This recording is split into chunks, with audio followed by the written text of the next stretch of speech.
परीक्षा प्रमुख भएको नाताले देशभरि प्याप्सनले मार्चको 14 गतेबाट 22 गतेसम्म यसी प्री क्वालिफाइङ एक्जाम लिँदैछ।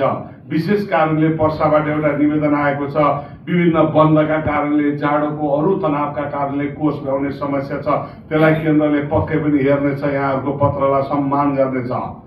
त्यो परीक्षा निर्माण गर्नको लागि हामीले शिक्षक साथीहरूलाई 250 शिक्षकहरूलाई आह्वान गर्दा मैले भने अब निजीलाई होइन, सरकारी विद्यालयका कमसे कम पनि उपत्यका 4वटा जिल्लाका सरकारी विद्यालयका टिचरलाई पनि हलमा ल्याएर तालिम दिउँ र सफ्टवेयर दिएर पठाउँ। अनि राज्यले कमसेकम चेत त खोल्ला, निजीले त गएर खाना खुवाएर 3 दिनसम्म हाम्रा शिक्षक पनि राखेर काम गर्नुभयो भनेर त देख्ला। राज्यले देखेनछ भने भविष्यमा उहाँका सन्ततिले त देख्ला भनेर त्यो कार्यक्रम गरेका छौँ।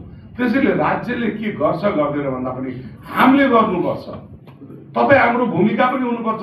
हामी समाजप्रति उत्तरदायी वहन पनि गर्नुपर्छ।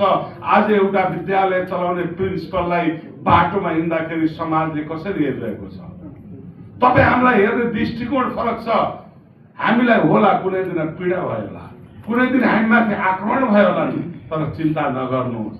त्यसैले मैले भन्ने गरेको छु, अब विद्यालय जस्तो बनाउनुपर्छ। तपाईँ हामीले 20 वर्ष पहिले पढेको विद्यार्थी आज मेरो सर्टिफिकेट हरायो भनेर खोज्न जिल्ला शिक्षामा जानुपर्ने, मन्त्रालय जानुपर्ने नबनाऊ।